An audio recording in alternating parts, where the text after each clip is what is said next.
you know, you should always be careful what you say. Because just yesterday, last night, I was joking to someone that in all the sessions I've been to, there's always a question and answer section. But I've only heard about 2 questions in that section because people get up and make long comments. And unfortunately, I'm forced to make a comment rather than ask a question. So I have, of course, to comment on Dr. Thiam's presentation.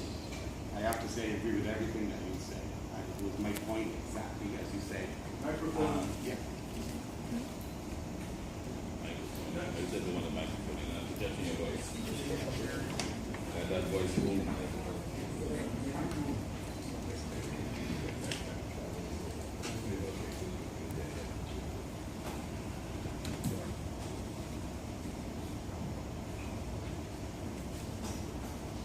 Yes, I wouldn't say that I agree with everything that you said. And your point about time, taking a different philosophical view of RFD and the existence of the important preliminary work and prior work before we do everything else. So we tend to do everything in reverse. And your position on works and duration and time and so on. I think we need to think about those things more, think about our sciences more.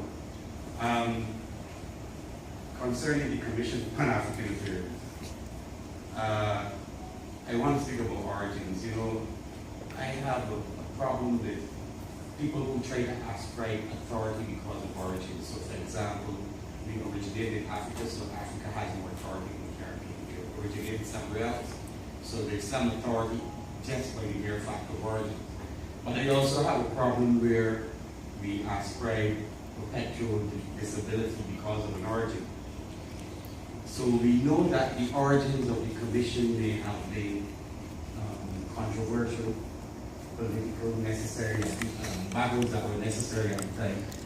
But you know, if we had to concentrate overly on origins too much, there are many of us here whose purpose and relevance would be questioned because many of us were not even too certain how we came into the world.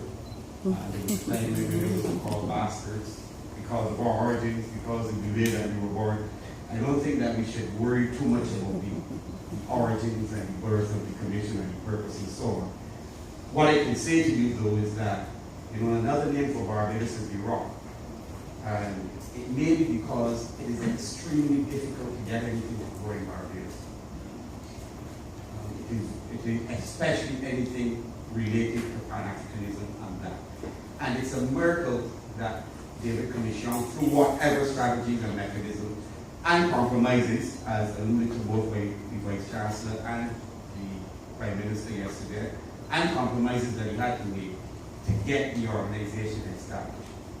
One of the problems with the organization, both in terms of the organization itself and its programs, is that in the beginning, and it might have been by necessity, everything was temporary, preliminary, or uncertain. So even today, this minister who spoke is, I think, the first who's making an effort to properly establish the commission. Concerning the programs, you asked the question about whether we're more quiet and whether we're not as active and enthusiastic.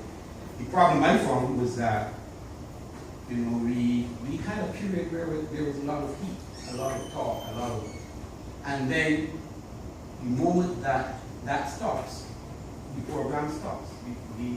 The whatever purpose or goal we had stopped, or if the director changed. And the reason for that is that we did a lot of things like this. We had many conferences, many talks, many workshops, but nothing was ever institutionalized. So I'll give you an example. In the very first year of the Commission on Pan-African Affairs, there was the African Century think tank. We gathered the best scholars in Pan-Africanism who were right here in Barbados. And all types of plans were made. But it wasn't budgeted for the following year. And so there were these series of programs, and I know you're correct. I should have said from the beginning though that I think we got as close as possible to describing history of the commission as we can get without being an insight.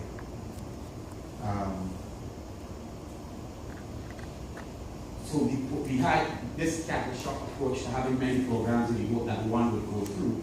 What that does is, there's an African saying that you shouldn't allow yourself to become stretched out over the desert.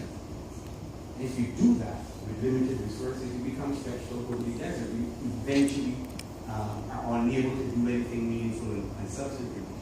So what I decided to do is we focus on a few programs. We institutionalize them, do everything that it takes to institutionalize them and establish them, so that 15 years from now we're not saying we need change in the schools. Can you, sorry, can you, no, I just want to take too long. No, I'm not responding when I ask a question, since he's there. What I was just coming to so why is the movement ask a question? Yeah, but just basically, like a brief update on Syria or Babylon. Okay.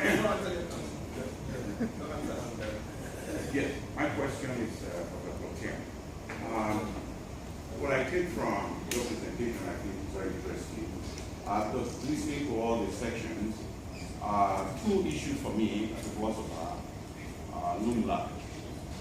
The theoretical issue about African identity, who is an African, and what is an Africanism.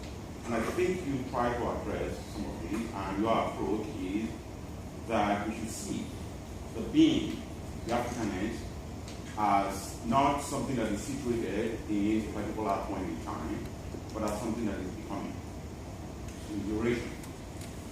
I am wondering whether that is, and that might also apply to the concept of Pan-Africanism, because it seems to be changing in time, so it's in duration.